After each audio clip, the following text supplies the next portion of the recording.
Hello and welcome. I'm Geeta Mohan and you're watching India Today Global. The SCO summit culminated with Beijing showing off to the world its growing power in bringing together friends, allies and rivals. It was also a message that the US hegemony is being challenged and a multipolar global order was possible. As India and China shook hands in Tianjin, the leadership in the US is rattled by this dragon elephant bonhomie. And then came a flurry of attacks from President Trump and his top aides. US has been bullying India. Will this further intensify the US-India tariff crisis and strain relations between both the nations? Here's a report.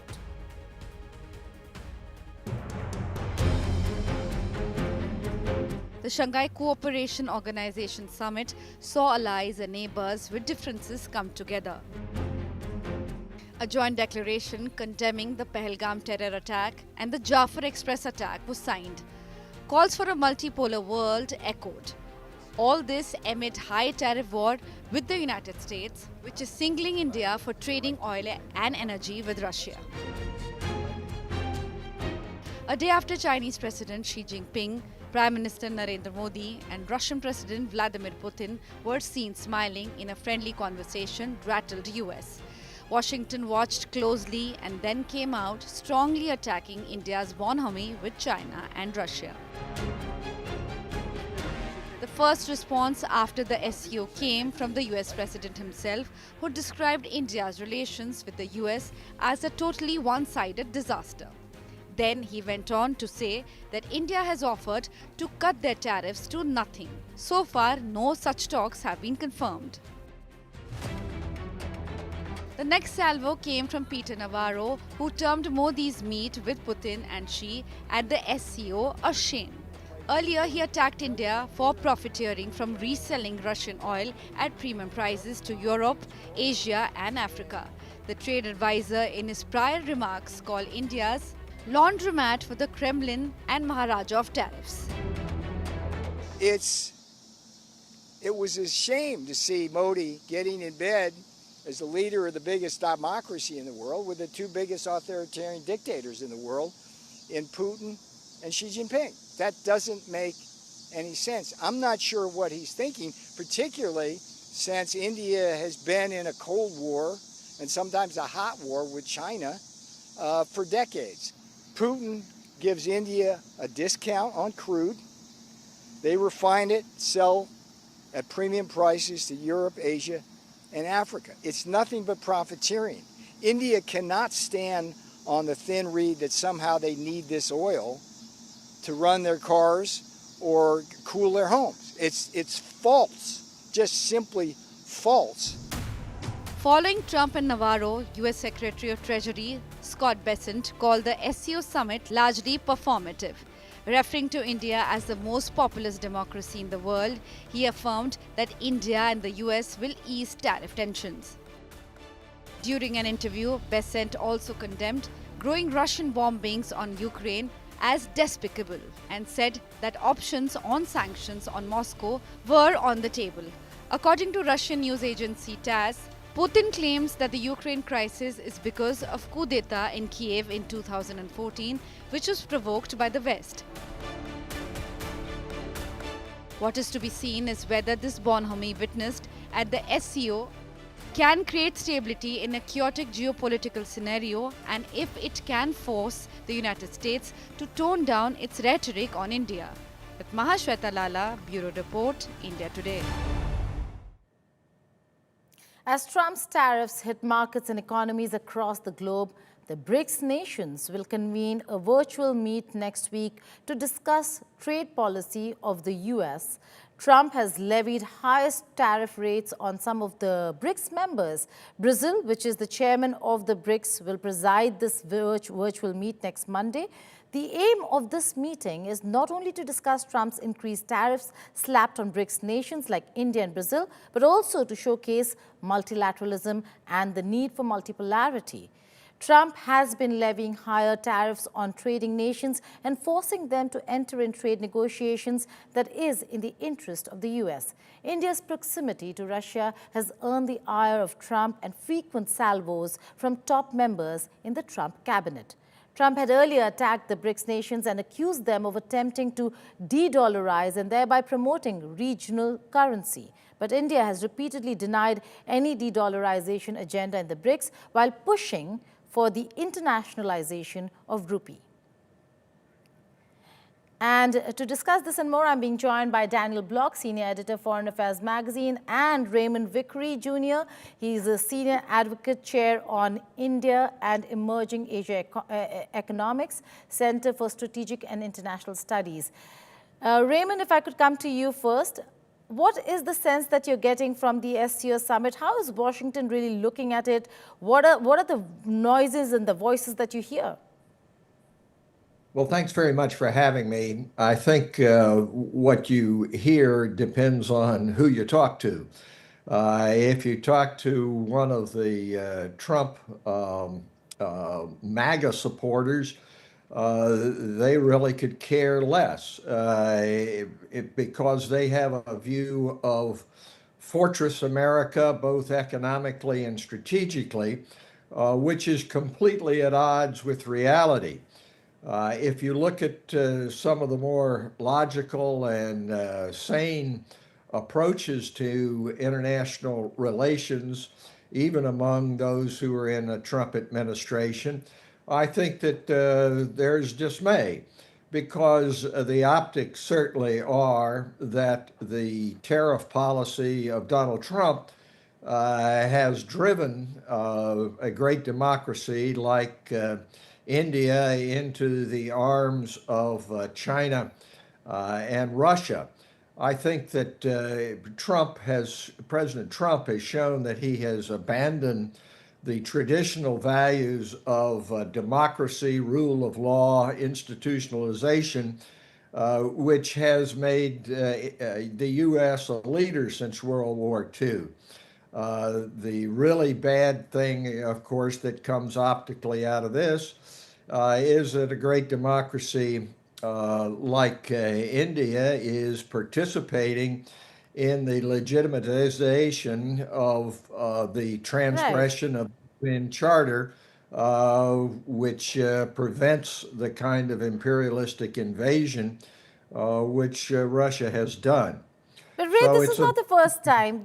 India has been a part of SCO. India has engaged China and Russia particularly so.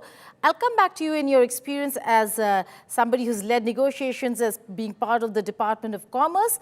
But before that, Daniel, if I could come to you. Now, we see Peter Navarro and his lashing out at India all over again, talking about how India is engaging China and Russia. But isn't that double speak? Because we see the Alaska summit and the warm handshake and the way the leaders met, Donald Trump and Vladimir Putin, and the fact that United States of America is having active negotiations with China as well, where Trump says, I'm willing to meet him and invite him to Washington. Isn't this double speak? I don't think the Trump administration, to put it mildly, is always honest about its intentions. I should add, too, that states are often quite hypocritical, not just the United States, but countries all over the world in the allegations and criticisms they allege of others. In this case, though, again, is Trump really frustrated that Modi and the Indian government continues to partner with Russia in various ways? I'm sure to some extent they are, but I tend to see this less as a matter of frustration about India's Russia policy and more about just generalized frustrations that Trump in particular has with India.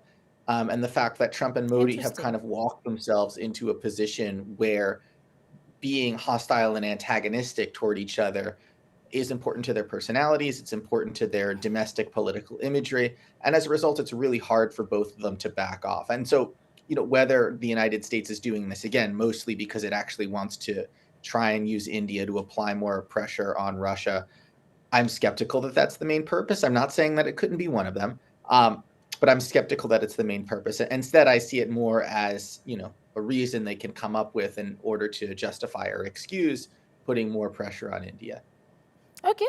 Ray, your experience in the Department of Commerce, you've done many a negotiation in the past. is this the imposition of tariffs or India imposing tariffs? Was there ever concern in the past the way Trump has really projected it to be a problem between India and the United States of America? Well, it certainly is. I mean, President Trump has shown no appreciation for the difficulties that are presented by his conduct, particularly in regard to what happened with Pakistan after the terrible atrocity up in Kashmir. His claiming that he had intervened and settled the matter and brought peace, and inviting the head of the Pakistani forces to Washington, just shows no appreciation for the realities and sensitivities of what should be one of the great partnership between the two largest democracies in the world. One thing that I believe everybody must understand is that President Trump, much less this advisor, Peter Navarro, are not the United States. They are a part of the problem, but we have a long tradition over the past 30 years of reconciling U.S. and India, both in terms of commercial, economic matters, as well as strategic. And some of those disparities are still there. We need each other, and you can't throw the baby out with the bathwater just based upon this atrocious and, I believe, illegal tariff policy. Right, Daniel, coming to you very briefly, the fact that is this nuance, or has this nuance missed everyone, that SCO is not a cohesive house. It's a divided house because Pakistan is in the room with India.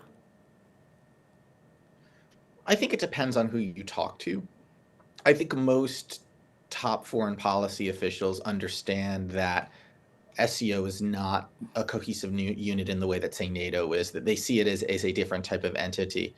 Nonetheless, among China hawks in the United States, I think there's often a sense of panic or fear or frustration or concern with any entity or any organization that is China headed in some way, or China related, or in which China plays a leading or a primary role.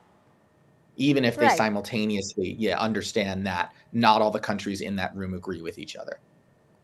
Daniel Block, Raymond Vickery, thank you so much for joining us in this conversation. Thank you for having me. Thank you.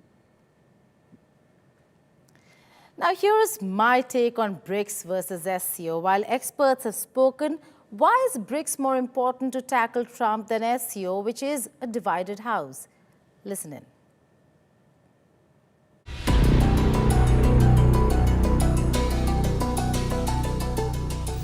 BRICS versus SCO, two acronyms, one global showdown. Both claim to challenge Western power. Both sell the dream of multipolarity, but scratch the surface and the truth is brutal.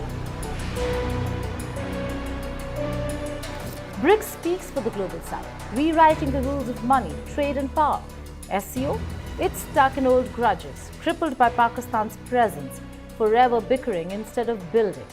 One bloc can tilt the global economy. The other can't even agree on security statements. So here's the real tease. In this battle of acronyms, who actually has the muscle to shape the future? BRICS or SCO? Hello and welcome. You're watching Statecraft with me, Geeta Mohan.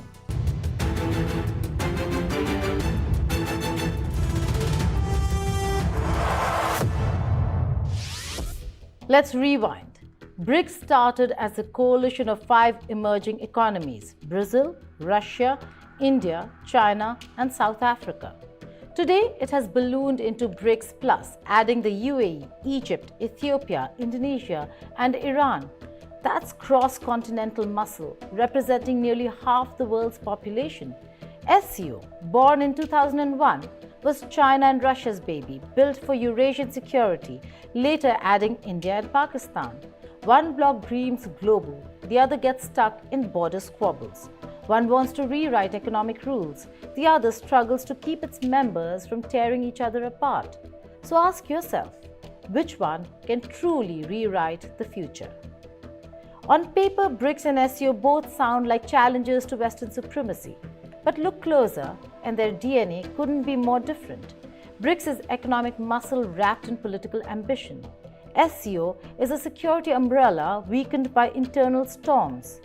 BRICS has no permanent secretariat, no bureaucracy. It thrives on flexibility.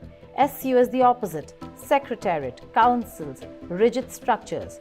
But structures without unity is useless, especially when SCO is a divided house. That's SCO's curse.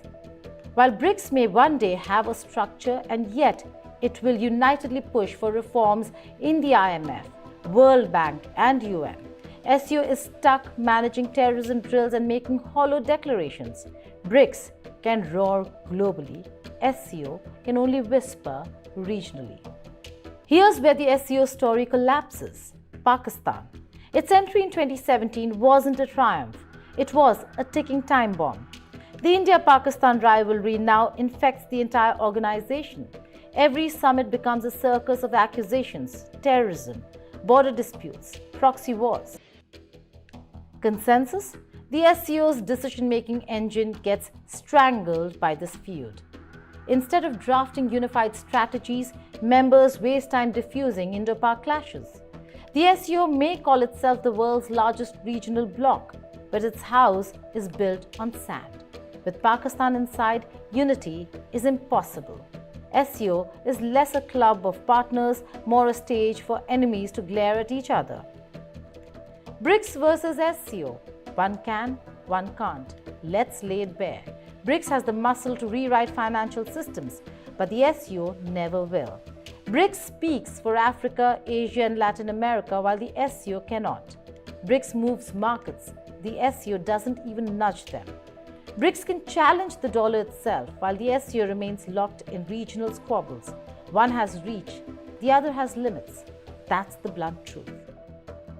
Sure, SCO has strengths: regional security coordination, counter-terrorism frameworks, military drills. But then military drills with whom? China and Pakistan? One, we have conflicts with. The other, there are troops sitting at our border. But the global future isn't built on these military drills or the military parades. It's built on economic rules. And in that arena, SCO is a bystander. BRICS, with its flexibility and diversity, can set new rules. The contrast is so stark it's almost unfair. BRICS is the architect, SCO is the bricklayer. The world is at a fork. One road leads to SCO, a divided house, stuck in Eurasian quarrels, useful for regional policing but irrelevant beyond. The other road leads to BRICS, a global coalition of the global south, rewriting financial rules, challenging dollar dominance, and giving voice to billions long ignored. That's why Washington fears it. That's why Trump tried to crush it. That's why Western media obsesses over it. In this battle, the winner isn't hard to spot. The bloc that can truly make an economic difference is BRICS. The bloc that can't escape Pakistan is SCO.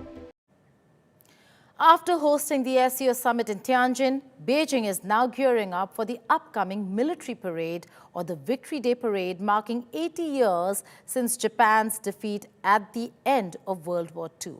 After hosting friendly and competitive neighbors and allies at the SCO, China has invited allies and friends for the Victory Day Parade. India, however, has not been invited to witness the Grand March at Tiananmen Square.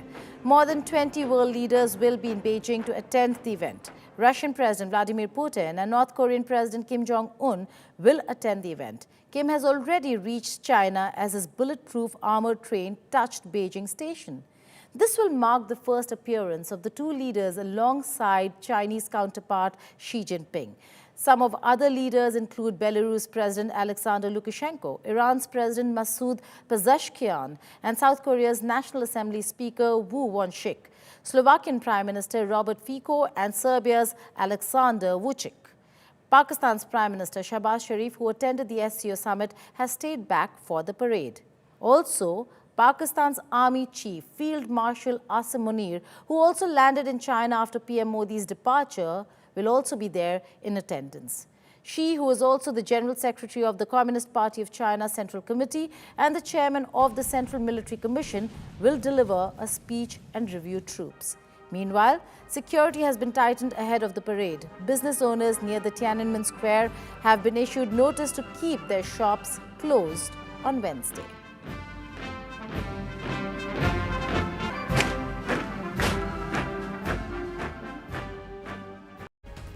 You can watch the entire analysis on India Today Global's YouTube channel. Do subscribe to for all the detailed analysis and world news.